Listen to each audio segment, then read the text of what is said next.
toda a missa, após a homilia, que é a reflexão da liturgia da palavra, temos as preces da comunidade. Mas antes das preces da comunidade, nós professamos a nossa fé. Essa profissão de fé é conhecida como símbolo apostólico. E nós sabemos que parece ser uma recitação de uma oração, nada mais é que o símbolo da fé de todo cristão. Os apóstolos, como eles não tinham uma Bíblia impressa, como eles não tinham uma Bíblia como nós temos hoje em dia, de fácil manuseio, e como também não tinham sido escritos os 4 evangelhos canônicos, as cartas de Paulo e todos os 27 livros do Novo Testamento, eles precisavam memorizar as verdades essenciais do cristianismo, sem deturpar o cristianismo, sem transformá-los em uma heresia, em um evangelho segundo o Espiritismo, por exemplo.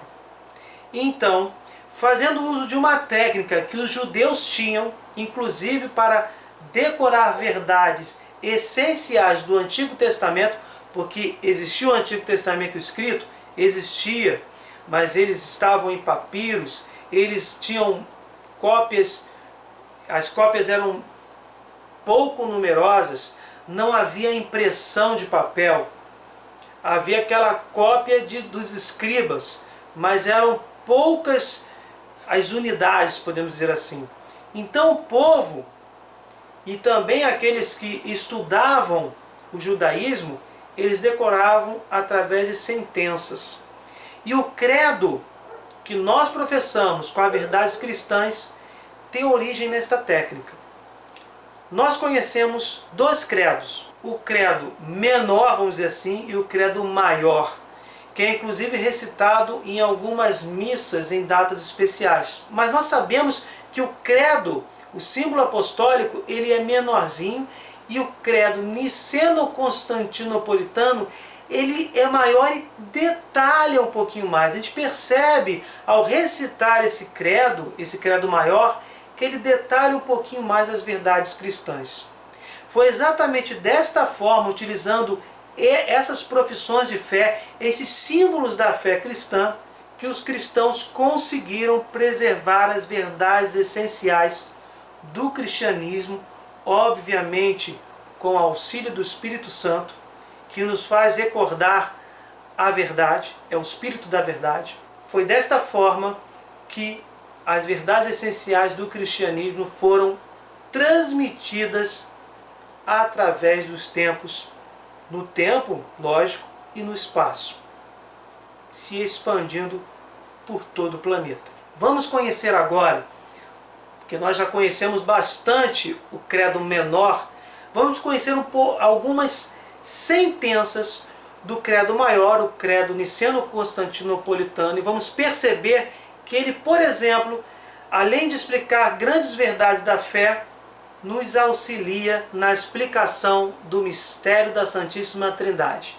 É um exemplo para vocês perceberem a importância da preservação da doutrina cristã desde os primeiros anos do cristianismo, através da forma oral, através da recitação desses símbolos de fé, desses credos.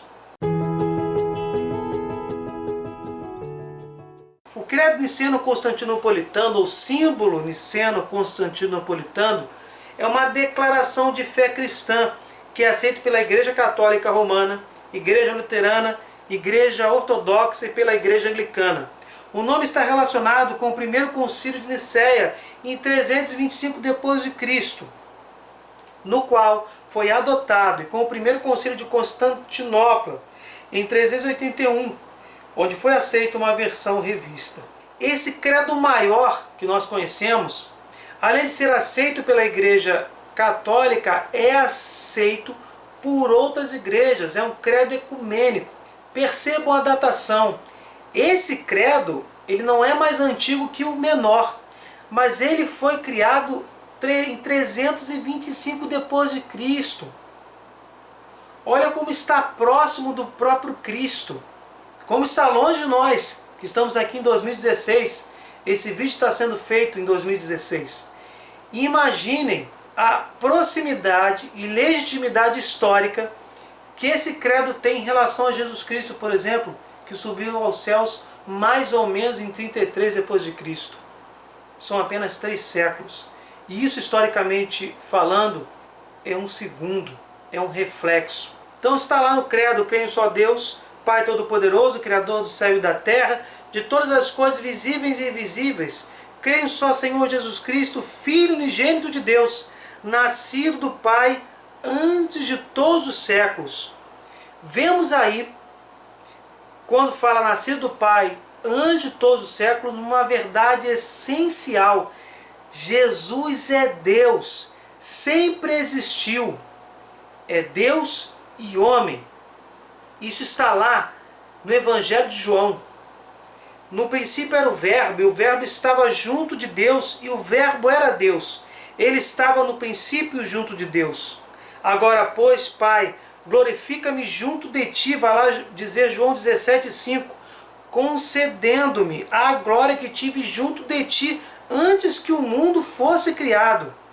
Eu poderia aqui multiplicar essas passagens bíblicas, mas nós estamos percebendo o quê? Que essas passagens confirmam a legitimidade doutrinal desse credo, que é não somente aceito pela Igreja Católica, mas por outras denominações cristãs. Deus de Deus, luz da luz, Deus verdadeiro de Deus verdadeiro. Estamos falando aí da Santíssima Trindade. Jesus é Deus de Deus, é luz da luz, é verdadeiramente Deus. E aí temos gerado, não criado, consubstancial ao Pai. O Pai e o Filho possuem a mesma substância. O Pai, o Filho e o Espírito Santo são 3 pessoas em um só Deus. Não podem ser considerados 3 deuses. Não é politeísmo. Não é o cristão que deveria acreditar em um só Deus que de uma hora para outra está acreditando em 3. Pois, como eu disse, não são 3 deuses, mas são 3 pessoas e um só Deus. E como isso pode ser explicado à luz da razão? Porque tanto o Pai, o Filho e o Espírito Santo possuem a mesma substância, como está dito aqui no credo, consubstancial ao Pai. Mas isso está sinalizado de alguma forma na Bíblia, para ser afirmado num credo autorizado pela Igreja em 325 depois de Cristo? Está lá em João 8,42. Jesus replicou: se Deus fosse vosso Pai, vós me amarias, porque eu saí de Deus. É dele que eu provenho, porque não vim de mim mesmo, mas foi ele quem me enviou. Jesus está dizendo que ele foi gerado. Ele não foi criado das mãos de Deus. Ele saiu de Deus. Ele não foi criado por Deus. É isso que está dito literalmente em João 8. Jesus afirma: eu saí de Deus. Sou Deus de Deus, luz da luz, gerado, não criado. Ele já estava em Deus porque era o próprio Deus. E não poderia ter sido criado, porque ele não foi, como eu já disse, criado, mas saiu de Deus. Ele foi gerado. Também está lá em João 17, do 7 ao 8. Agora eles reconheceram que todas as coisas que me deste procedem de ti, porque eu lhes transmiti as palavras que tu me confiaste, e eles as receberam e reconheceram verdadeiramente que saí de ti, e creram que tu me enviaste. Deus Pai enviou Jesus, e Jesus novamente saiu de Deus, foi gerado por Deus, não foi criado porque já era o próprio Deus desde o início, antes do tempo ser criado. Ele sempre esteve com Deus, porque era o próprio Deus. Vimos isso nos primeiros versículos do Evangelho de João. Vimos isso nessas passagens, João 17, por 2 vezes, em João 8, em João 17, Jesus diz que saiu de Deus, já esteve lá, era o próprio Deus, esteve com Deus desde toda a eternidade, porque é a segunda pessoa da Santíssima Trindade. Volto a dizer, já falei isso em outros vídeos, é uma certeza da fé, é um dogma, mas não por ser dogma ele deve ser imposto cegamente. como mistério, não podemos explicá-lo completamente em palavras, né? Até porque Deus não é um simples, não são 100 ml de água que podem ser contidos no copo da nossa inteligência. Ele é muito mais que um oceano. Não podemos compreender Deus com a nossa pequena inteligência, com a nossa diminuta capacidade intelectual, mas podemos tocar o mistério da Santíssima Trindade. E esses são os detalhes que podem nos ajudar racionalmente a compreender a certeza, o dogma de fé da Santíssima Trindade. Jesus sempre esteve com Deus, porque ele era o próprio Deus. Foi gerado, não criado, se encarnou no ventre da Santíssima Virgem Maria, se fez homem e mostra para nós o Pai, porque o Filho é a imagem do Pai, através dele mesmo, de forma encarnada. Por ele todas as coisas foram feitas. E aí nós temos um baque, porque nós temos essa ideia de que Deus Pai é o Criador, Deus Filho é o Redentor, Jesus nos salvou, e o Deus Espírito Santo é o Santificador. Mas não são três deuses. Esta é uma forma de explicar um pouco a Santíssima Trindade através das principais, desculpe usar esses termos, funções, missões que cada uma das três pessoas divinas possuem em relação à humanidade. O Pai nos criou, o Filho nos salvou e o Espírito Santo nos santifica a cada instante. Contudo, nós percebemos nesse credo de 325 depois de Cristo e nas próprias Sagradas Escrituras que as missões, as funções, elas se misturam, porque não se tratam de três deuses, mas de três pessoas em um só Deus. Portanto, o Filho de Deus foi Criador. Vamos ver nas passagens bíblicas. Está lá em Gênesis 1, do 1 ao 3. No princípio Deus criou os céus e a terra. Temos aí Deus Criador, o Deus Pai. A terra estava informe e vazia. As trevas cobriam o abismo e o Espírito de Deus pairava sobre as águas. Temos aí o Espírito Santo. E aí temos no versículo 3, Deus disse, faça-se a luz, e a luz foi feita. Temos aí no versículo 3 o verbo de Deus, a palavra de Deus. E o que a palavra de Deus, que é o próprio Jesus? Temos aí a segunda pessoa da Santíssima Trindade, escondida nos três primeiros versículos da Bíblia. O que a segunda pessoa, o que Jesus está fazendo? Está criando uma função que a gente tem uma falsa noção de ser uma função exclusiva da primeira pessoa, que é Deus Pai. Vamos ver agora no Evangelho de João, que vai nos lembrar sobre esses versículos de Gênesis. No princípio era o Verbo, e o Verbo estava junto de Deus, e o Verbo era Deus. Tudo foi feito por ele, está aí no versículo 3. E sem ele nada foi feito. Tudo foi feito pelo Verbo, e sem o Verbo nada foi feito. Está lá no versículo 14. E o Verbo se fez carne e habitou entre nós, e vimos sua glória, a glória que o Filho único recebe do seu Pai, cheio de graça e de verdade. Ninguém jamais viu Deus. O Filho único que está no seio do Pai foi quem o revelou. Jesus Cristo mostra para nós como Deus é. Jesus é a imagem do Pai. A partir daí, aquela noção de que Deus está longe, distante, de que Deus não pode ser representado em imagens, tudo isso cai por terra, até porque já em Êxodo, onde Deus proíbe a confecção de imagens para idolatria, para adoração, já em Êxodo, se não me engano, em Êxodo 25, Deus já manda fazer querubins de ouro, mais à frente serpente de bronze, desenhos de animais nas paredes do templo sagrado. Nós vemos aí Deus mandando fazer imagens. A questão não é, nós já falamos sobre isso antes, não é construir a imagem, mas transformá-la em um ídolo. Nesta passagem que nós acabamos de ver, de ler, de meditar em João 1, versículo 18, nós vemos o que?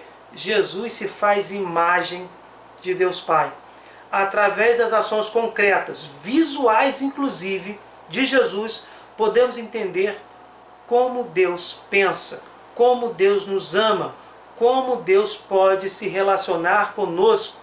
Ele é gerado, ele se encarna no ventre da Santíssima Virgem, se faz homem para se relacionar conosco e nos amar abundantemente.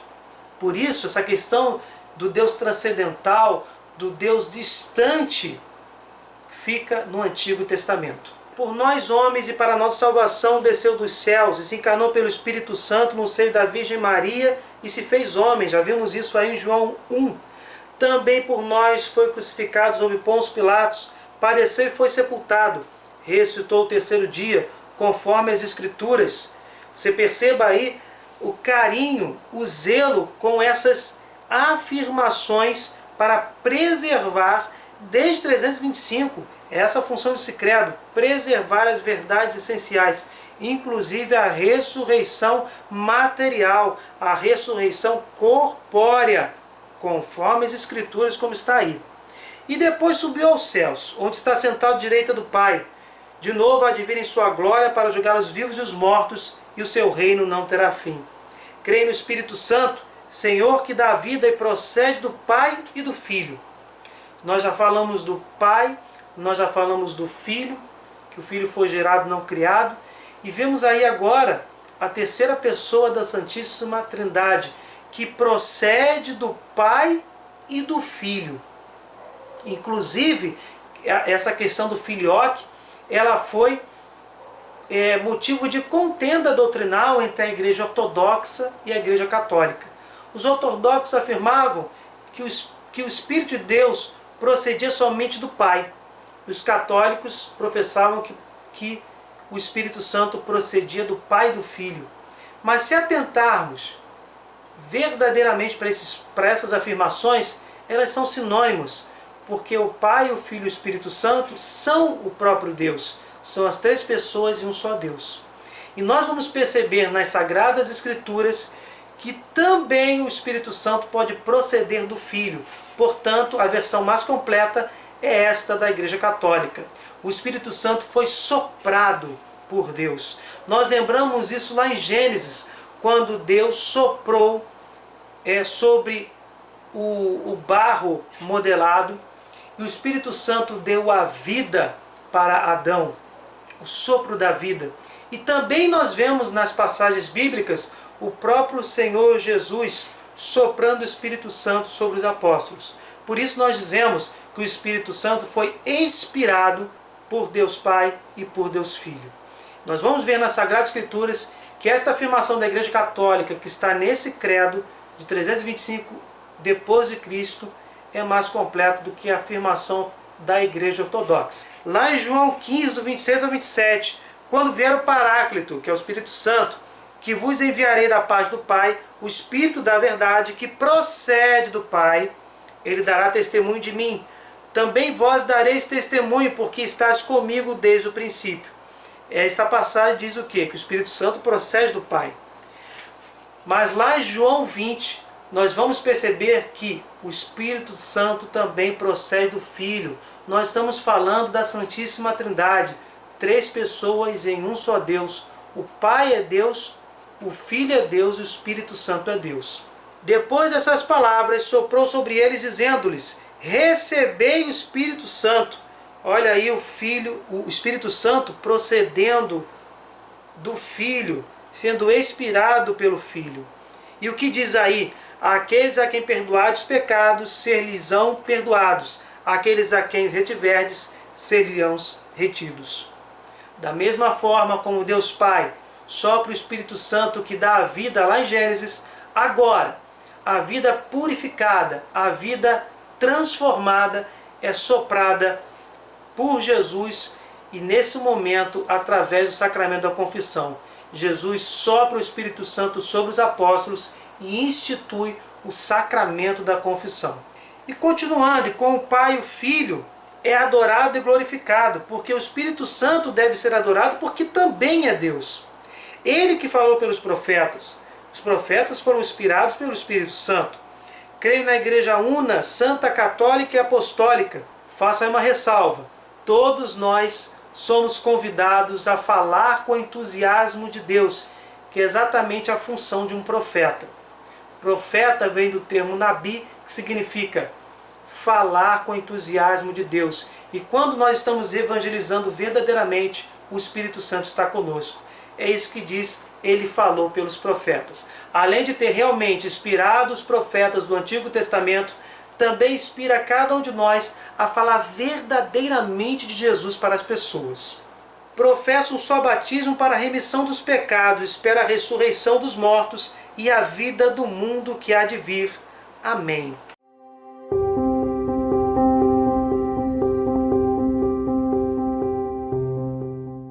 Bem, gente, esse vídeo é importante, porque nos lembra o quê? Nos lembra que este credo, criado em 325 depois de Cristo, olha que eu não estou falando do credo menor, o símbolo dos apóstolos, estou falando do credo niceno-constantinopolitano. Eu estou falando do símbolo apostólico, que é muito mais antigo.